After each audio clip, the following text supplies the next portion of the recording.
Word. Say that. But no, is Fetty Wap making a comeback with this? Man, you know what, bro? I don't like the song. You don't? I just think his voice it's really, it just has a sound to it and it's real catchy. You were saying that? I kind of, I don't know. Like I think John mentioned it to me first, and then I started seeing it all over TikTok. Oh yeah. I was like, okay, this kind of, I don't know, kind of bang. What's that? He might be making Can I get to the end? Sweet. He might be making a comeback. Yo, I'm just wondering what like provoked him. Like what provokes Like someone why to make now? such a though? record. Yeah. And why now? It's been years. There's a lot of questions I have, and I've not actually listened to the song. I just know that one part that's been going crazy. Yeah, that's it. Maybe I should go listen to those. No. But we'll see what happens with it. Yeah. You ready? Yeah, let's go. Yo, what's up? It's your boy D Starks. Starks Artist. And you're now tuned in on this Thanksgiving Day to the Just Different Podcast, where we talk everything faith, life, and culture. Welcome. That's good. Bro, I hope everybody's having an amazing Thanksgiving so far. Man, with friends and family. Our Thanksgiving looks a lot different this year. Our family, they're out of town. They left us. We in ATL. Unfortunately. And this is our first, like, everything is like our first, because, like, we're living, like, on our own now. Yeah, we moved out. I know we talked about the Christmas tree, right? Putting that up. But now, like, first Thanksgiving. It's Thanksgiving. By ourselves, yeah. Man. Yeah, because we ain't cook, so. Not at all. Didn't even plan on it. So we got to probably go grab a plate in a little bit. Yeah. Yeah. We got some family over across the okay, bay, so this is what I wanted to ask you. What is Talk to me. the go-to? So if your Thanksgiving plate, you feel what I'm saying? What's my the plate. go-to non-negotiables? It's a must. You have to have. I have to have these, so I'm going for. So I'm gonna do an order of what I'm going for first, right? You go okay. So I grab my plate. All right. I'm immediately like shifting my glance to where the sweet potatoes are at. All right. Okay. Immediately after that, I'm making a sharp right to the mac and cheese. Okay. Right after that, I'm going to the ham because you need your protein. Word. Going to the ham. Need Then the I need meats. some. Then I need some greens. Pause, bro. and then I need the greens because you know you got to be healthy. I'm getting the greens. No, stop. What? Stop it. You're not actually throwing greens in your I'm plate. getting the greens. It might not be a lot. I'm getting a spoonful. Something. No, you're not. Well, bro, why? For what? Because you have to be healthy. You got to balance. You know what I'm saying? You got to have a healthy Trying to be balance. healtty so bad. All right, go. You got to have a Go healthy ahead, my balance. bad. Those My are all the non-negotiables. Like That's it? no, I'm adding more, but those are like if I'm eating certain things, that's what I'm choosing. I feel like you just be trying to be me. Like you be trying to copy me, bro. How? That's my plate. I ain't gonna lie. That's not my fault. That's your No, plate. that's not. But I was on the mac and cheese sweet potato combo way before you was. I put you. You on. were born a year before me. I put you What on. are you talking about? No, for me, it's the mac and cheese sweet potatoes, and I like them to touch. That's the only food like I'm allowed to touch in my plate. Okay. I like them together. Like I'll eat them together as well. Oh yeah. Yeah, I think agree. that hits. Yeah, so I agree. that's a must for me. And then of course like some deep fried turkey hits. I remember we did that. That was we did that a smooth. few years. Those That were was crazy, smooth. like Cajun. Yeah. And that's pretty much all I need. I'm not gonna lie to you. I don't really eat anything other than that. Then like the rolls for sure. Oh yeah. I forgot Whatever about type the of rolls they got. man. And then after that, of course, like dessert, like pumpkin pie or like whoever's going crazy. That's fair. Or, like whatever they got going on. Like I had the banana pudding earlier. Bang. Fire. Crazy. That's a classic.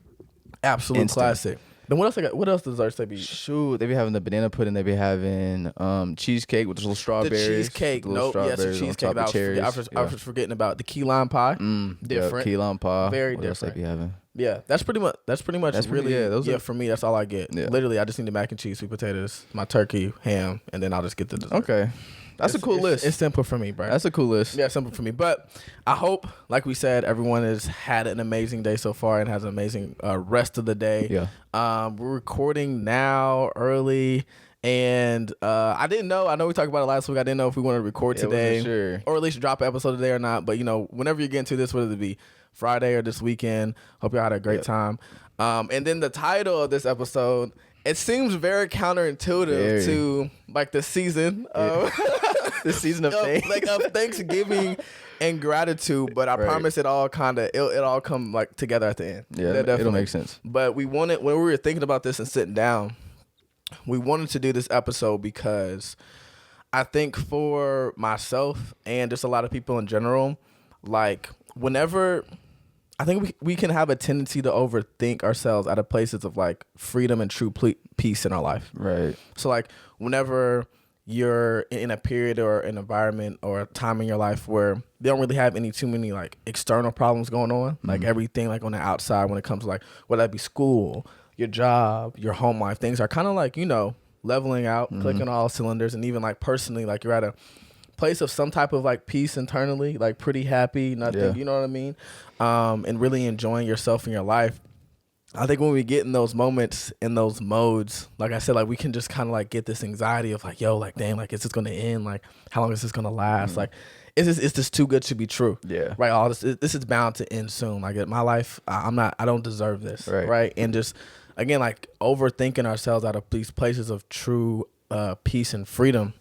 And I think for me, I've seen this multiple times, like in my life in a few like stages, but one of the most like prominent ones was whenever I gave my life to Christ. Right. In that period afterwards, because, of course, like as you're like walking closer to God, you're moving away from all the things that really like held you down, change that you were connected to, bondage that you were in.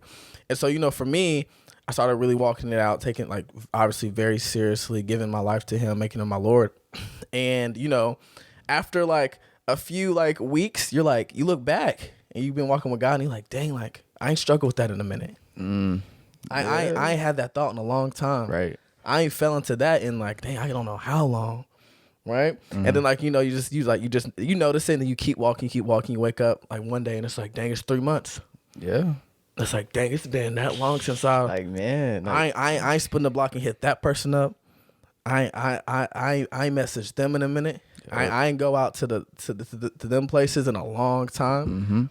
Now, you know what I mean? You keep going, and you wake up and you're like, dang, it's like 5-6 months or whatever that time frame is. Yeah. And at that point, you're like, dang, like, nah, this is too good. There's no way.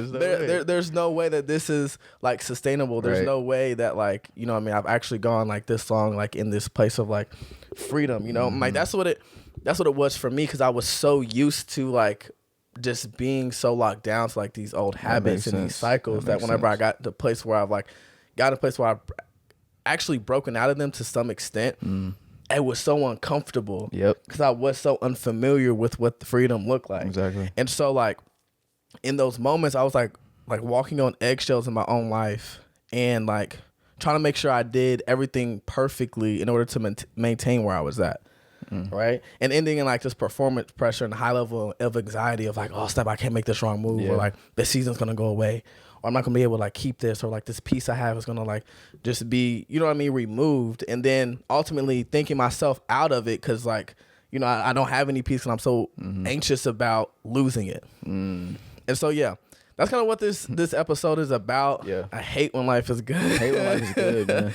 It's kind of like understanding and navigating these times and periods of like, I guess like peace, understanding freedom, and like just when like, enjoying these moments, like when life is like kind of on the rise. Yeah, most definitely. I think, and like you kind of touched on when you were talking about with you personally and how you dealt with it, I think that is a part of it, is like when some people have kind of like tied a piece of their identity to like their dysfunction. And we've talked about it before, like we love what's familiar. So it's like when even if it's good, if it's new and it's different, it's scary, right? So when you're walking into all of this, it's kind of like, if all you've ever known was your dysfunction and the drama, you don't even know who you are without it. So it's kind of like you find yourself like kind of running back to it. So yeah, no, I wholeheartedly agree with that. And I think more specifically when it comes to instances where you're like presented with like a good situation or a good thing, I think a part of it is just being cautious, which I think is important and it's something a lot of people need more of. But I think there's healthy and unhealthy caution, because caution is fine, but when it's coming at the expense of like a blessing or something God is trying to walk you into, that's when it becomes an issue. You know what I mean? And you need to ask yourself, like, why am I being so cautious? Because there's always something there. I think for me, we talked about this before about how like I had this long relationship I was in, and God was kind of like calling me out of it and telling me like I needed to leave that.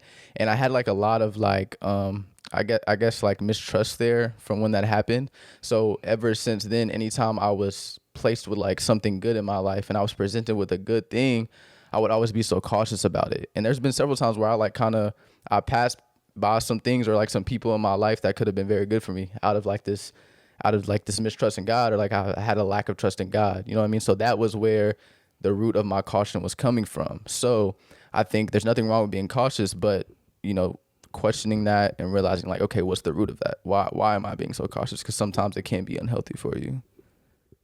Yeah. Just not like you said, this at the point where it does come at the expense of like that peace you were talking about. Yeah. I think it's when it becomes like dangerous. I think you can get like in these places, in these modes, whether that be like, okay, you have like you're in a good place with your relationship with like your parents, like your siblings, your family, your significant other, or like whatever it is. Things at work are cool, like school is fine, and you're kind of like just like looking around like, okay, like when's the next hit about to come from, right? Like, okay, like kind of getting your guard and your guard up, your walls up, right, in order for you to not to feel that hurt or that like, I don't know, that season of turbulence like again. Exactly. And I think that like, you know, to some extent, just being very aware of what is happening, what may come is important, right? To some extent, that's a piece of it, yeah. But not just where it becomes into like paranoia almost. Exactly. Right? Paranoia of like always looking over your shoulder, like, oh snap, what's about to come next? Like, there's no way. Like, okay, when's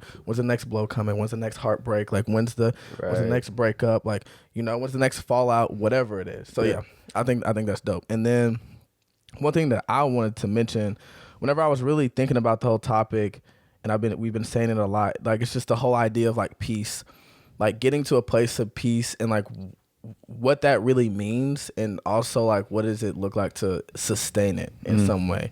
And I was looking up something and I found like this article on it, and it was really good, and it said that peace is knowing that the Lord of the universe is by your side and resting in that. It's not just knowing, but it's also living it out. Peace is sitting in comfort and knowing that God is next to you. Well, peace is sitting in comfort and knowing that God is next to your side no matter what. Peace is something that you can't attain physically because the world is almost always going to be a rocky place. So when the verse from Galatians says that the fruit of the Spirit is peace, it is knowing that when we have the Spirit in us and among us, we are able to sit in peace. We are able to rest in peace and know that the Holy Spirit is with us and peace of God is in us. And I love that so much because it was the fact that peace is knowing that the Lord of the universe is by your side and resting in that. But it's not just knowing, but living it out, more importantly. Yeah. And what I got from that really is the fact that like peace doesn't necessarily come from circumstance, but it comes from acknowledgement. In the sense that like, like you're finding a place of peace and being able to rest in it. Like it said in that passage, it's not something that you can attain physically. It's not something that you can get like necessarily at all, really like from the world or outside of the Spirit, because there's always going to be seasons of ups and downs and turbulence, no matter how good things are. Yeah. And so with that being the case, it's acknowledgement of knowing. I think we talked about this last week or recently. It's the acknowledgement of knowing who has your life, who holds it, right?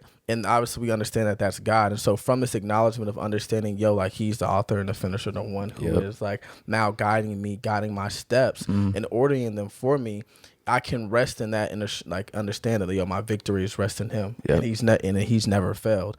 And then there's also something that it says believers have an obligation to let the peace of God rule in their hearts.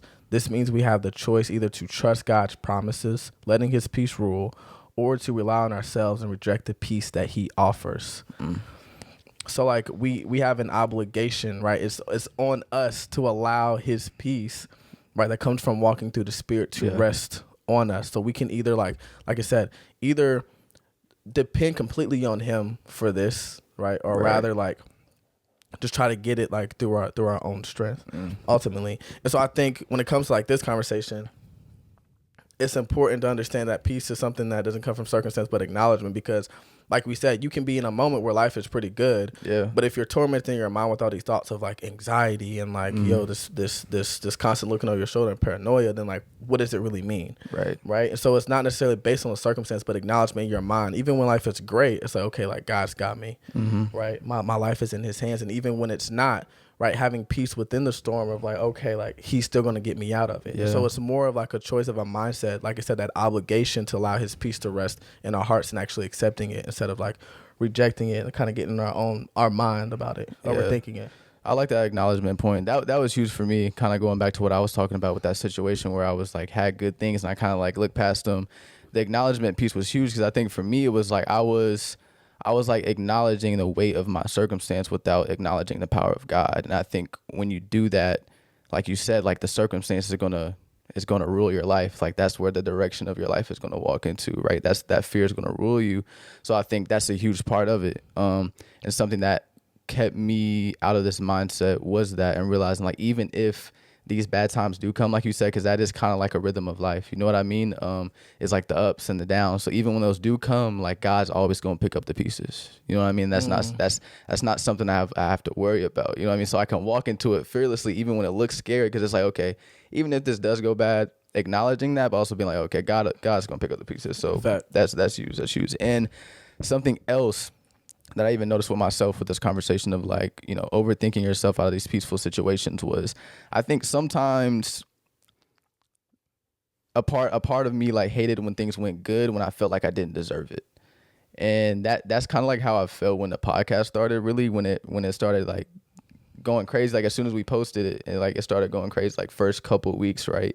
And we had the privilege to have this platform, and for so long I felt so uneasy about it because I felt like I didn't deserve it. And I think it's because that's kind of like the way we've been wired our entire lives. Like that's how the world is run. That's how the economy is run. It's like if you want something, you have to pay for it. If you want something, like you have to do something to get it. You know what I mean? And I just think it's hard to accept something you haven't paid for. So for some of us, we hate when things are going good because we feel like, dang, I don't really deserve this.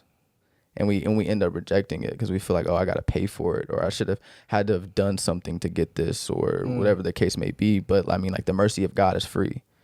You know, it's not something that you have to pay for. So that was something I had to get out of. That was a huge, you know, stronghold on my mind.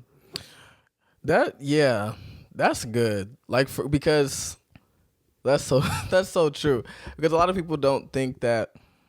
They think there always has to be some type of exchange, right? Like you said, because our entire lives just living like within the systems of the world, like nothing is free, right? Like everything comes at a price, and so if I'm now gifted something, I just can't accept it at face value without there being strings attached. Exactly. And so if I'm now stepping into a period of my life where there is a lot of peace, I'm in freedom. Things are extremely well. There has to be strings attached. Right?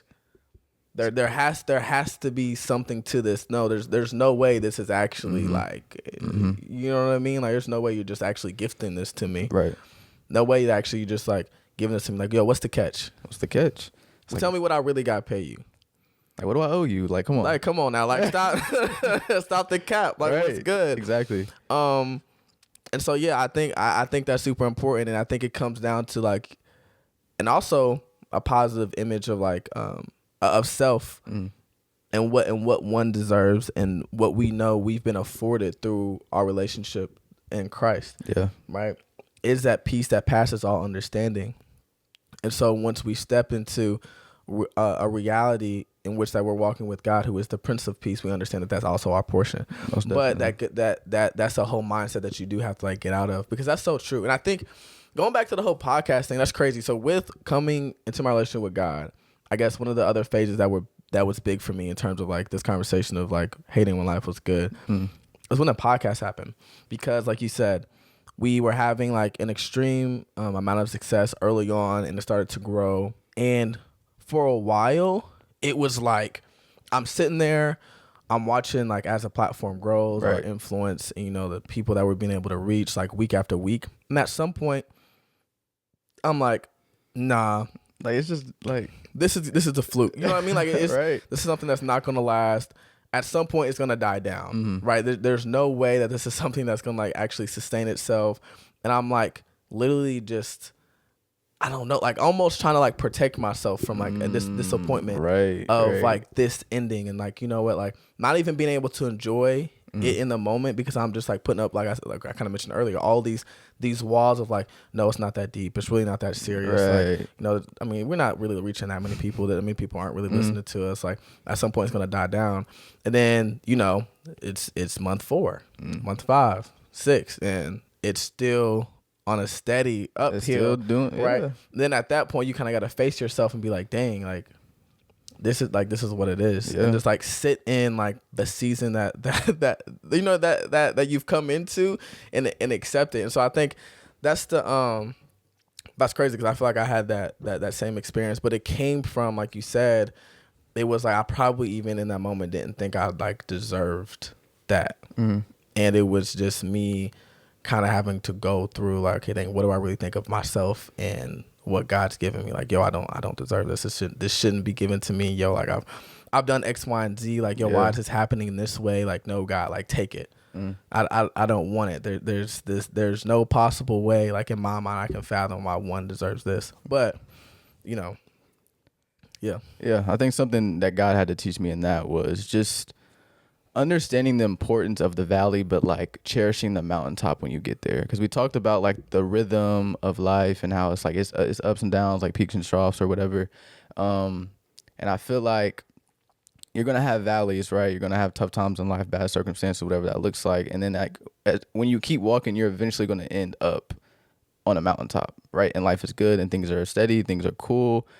And like we've just been talking about this whole conversation, like you could just get so stuck feeling like waiting for the other shoe to drop. Like, oh man, there's no way. When you come out of that tough thing and it's like understanding like the weight of both and like cherishing the mountaintop when you get there. I think sometimes we get there and it's like we're trying to like run right back to the valley. It's like no, like what are you doing? Enjoy the air, enjoy the view. You know what I'm saying? It's like it's not gonna last forever, but you'll see it again. But while you're here, enjoy it. You know what I mean? So that's something that I feel like God like took me through that whole thing I was going through. Yeah, and I think it I mean, it's also, I mean, I guess there's so many conversations in this. I just think it's also an issue of realizing that life is not always meant to be the valley. I know that sounds so simple, but like life isn't always meant to be so bad. Right.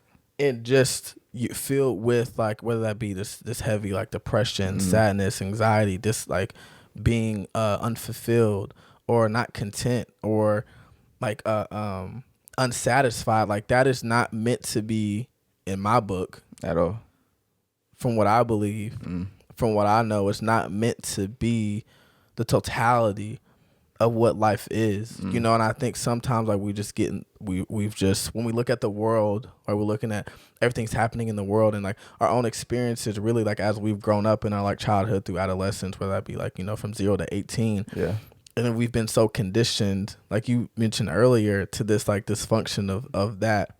When that becomes our norm, that's now the standard for what we think life is supposed to be. That's the standard. So I think it comes to, you know, when you step into the kingdom, for real, when you really step into the kingdom, it challenges you in like your mindset and what you've always known, which I think we talk about a lot. And like there's a new way you move in life. Oh yeah. There's now a new standard that you have to like base your life upon, that may be completely different from what you've always known. And so I think that's also reality, as well as just like that idea that it's supposed to be like that. Because I think I hear that so much, especially when people talk about like, just, I don't know, when you just hear people talking about life, like, man, this is just, you know, it's the way even it like the always language is. they use and the way they're speaking about it, it's like, dang, like they really believe this is all that's all that's for them, is this dysfunction, is this bad situation that they're in. And I think for me, I just like when I see that, because it's hard to how do I want to explain it? I mean, you won't really know better if you don't see better. So I think for me, I try my best to be intentional and just like really being an example and showing like people like a piece of the mountaintop, if that makes sense. Because like if all they've known is the valley, then it makes sense that that's all they're going to think is for them. But I mean, we need to have people that are like being that example and showing them like, oh no, there is more. Because there's people who don't have anyone in their lives telling them that. You know what I mean? So it's like I try to just on my end be intentional about that. Like, no, there's more, and like explaining to people what is in store for them. Yeah, and I think like because I just think we can't confuse the fact, because I think, I mean, it's pretty known that like, you know, when you come to God and you give your life to God, it's not going to be, of course, like all rainbows and sunshine and like all like mountaintops. Like there's going to be moments where you do still experience rain, right? And times and situations that are completely outside your control that are going to bring you like pain, sadness, like grief, or whatever that is. And so I think with that with that being a reality, sometimes we make that just the, I don't know, like the full, I can explain it. Like we know that to be the case, that it's not all rainbows and sunshine, right? And so we take that and we run with it. Okay. You feel what I'm saying? Like we take that idea of like, okay, there's going to be valleys, and then we just like think that's supposed to be a perpetual state that you're always in. That makes sense. It does make sense. Right. So it's like, okay, you're gonna have moments of that, but that doesn't mean these have to be sustained periods of just straining like life experiences. Exactly. You know? Yeah. And so I think we just like get in that mindset of like, okay, yeah, we understand that there's going to be turbulent times and moments, and then we just like try to extend it like, oh yeah, so it's going to be like that, like I do see that a significant amount of time. I do see that.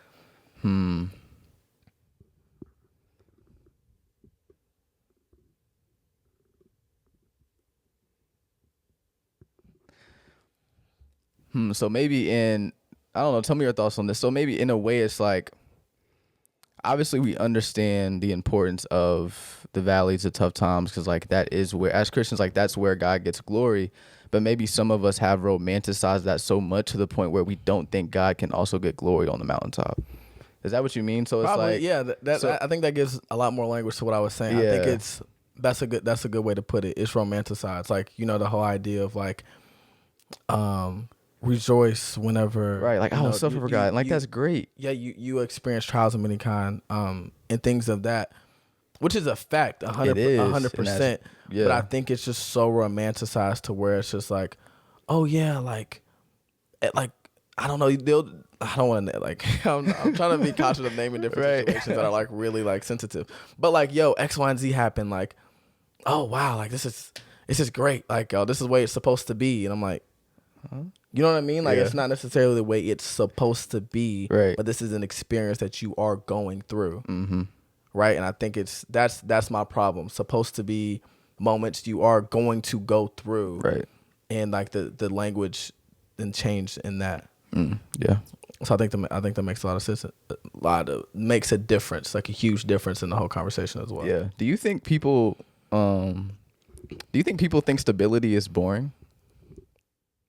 Oh my goodness, bro. I'm so glad you brought that up. Do you think people think that? Because yo, I totally forgot. No, bro, because I don't know why I didn't put it in my notes. I'm glad you bring that up, because I put this in my notes, and I think a part of the reason, I don't know, maybe is this another EP? No, this may be the title, because okay.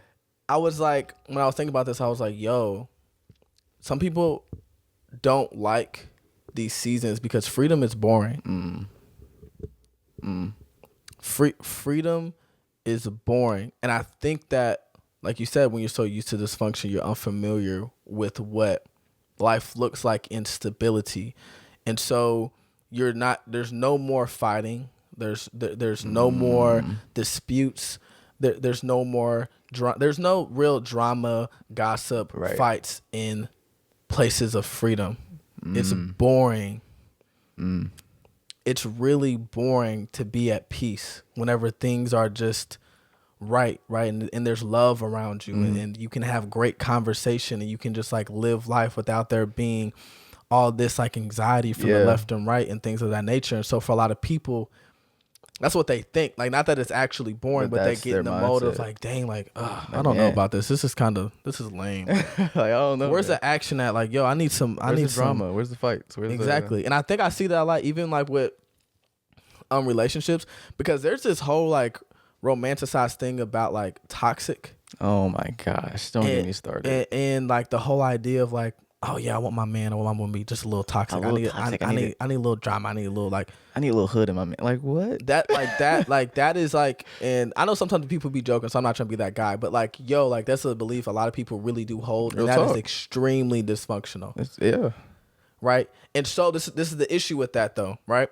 So you have someone who's experienced relationships of that nature that have been extremely like toxic, in a way, like with a lot of instability, a lot of fighting, a lot of drama, a lot of like, oh my God, why are you talking to her, or X, Y, and Z, like why you not texting me back, or whatever, and they've put up with that, made that their standard, and so that when they find someone or get in a relationship that is actually healthy and full of stability. Because I hear this a lot with men and women. It's like, dang, they boring. They're boring. Nah, sis. Bro. They actually they hold the door for me. Dang, she actually hold me accountable to whenever, you know what I mean. I'm not living the standard of my life. Dang, like they actually communicate well. They understand how to express their emotions, right? And to people who have always known the opposite, that's boring. And so sometimes that can be the reason you get. And so like taking that, you can apply that to life and as a whole, right? When you get in places of actual freedom. And so that can be sometimes a reason people go back to the dysfunction. It's because they've yet to understand like the joy of what freedom and peace looks like. Exactly. You feel what I'm saying? And I think that even speaks to how, like, I don't know, backwards our generation is. 'Cause I think sometimes even when I've had conversations with people about what heaven and what that'll look like, they're like, dang, I don't know. Like, that sounds kind of dead. Like, I don't know, but I'm like, bro, what do you mean? Like, we gonna be happy and chilling? Like, there's some people that think heaven sounds boring. And I'm like, dang, that just speaks to how, like, dysfunctional, how, like, we've normalized, like, just the chaos of the world. You know what I mean? But, yeah, I'm glad I brought that up, too, because I've seen, like, TikTok videos of people talking about like, and it's all like memes and fun, but I feel like there's partial truth to it. And it is. Yeah. And I saw a TikTok video. It was like, when I start up an argument for entertainment because I'm bored or something like that. And like, it was a girl making a video about it. I'm like, dang, like people really do that. Like, I be seeing those too. Like, people really do that. They're bored, so they just strike up an argument for entertainment. Yeah, like you said, because I don't want to be that guy because them be funny and I get it. But like, there's some people who really be like that serious. There's some truth to it. You know what I mean? And so like, we had to address it. You know what I'm saying? It's one of those. But yo, freedom is boring. It's really boring. Like, you know, like, it is. But it's like the peak because there's so much like peace associated with it. You feel me? You don't have to worry about any outside noise or chatter or like things trying to like disrupt that moment all the time. Yeah. So people can get that perception of like, dang, like this is new because there's nothing like really dividing my attention that leads to some sort of anxiety or like, you know, quarrel in my mind or in my life. So, no, yeah, that's fine. I'm glad you brought that up. You got anything else for the people? Written enough this Thanksgiving special? Yeah. Man, I like that point you made about acknowledging God, because that was really like a huge key for me, and I'm surprised I didn't even think of that. But just despite like your circumstance or what's in front of you, the fear of like what that might lead to, waiting for the other shoe to drop, whatever the case may be, like understanding like God is the author of whatever is in front of you. He is the author of every circumstance, every situation, and he'll always pick up the pieces no matter what happens. So that's just something I want to leave the people off with, you know what I'm saying? Because that was a major key for me. What you got, something? Yeah, I was just kind of reiterating what I said earlier. It's the fact that peace doesn't necessarily come from circumstance, but it comes from acknowledgement. So acknowledging who had your life and allowing the peace of God to really rule in your heart. Understanding like you have a choice and decision to make, like to trust like in his promises of him being the Prince of Peace and that peace coming over your life, or to rely on yourself to make it happen. Yeah. So really leaning on him and understanding and taking acknowledgement of like, yo, he got it. Lean on me. When I'm not strong. You came in strong. Yeah. I just had to say it. I was going to let it slide. I was like, maybe I shouldn't do it. No, but you came in strong on that one. Yeah. But no, y'all, look, again, we hope y'all had an amazing Thanksgiving. Thanksgiving from the Just Different family. Yes, Just Different Collective. We love y'all so much. We're grateful for each and every one of you that support us. Thankful for you. If you haven't been told it, we are thankful for you. We're thankful for each and every one of y'all that like pour into us, support us, and continue just like ride with us to the end. So y'all know what it is. Stay you. Stay real. And stay humble. We'll catch y'all next week. Much love. Happy Thanksgiving.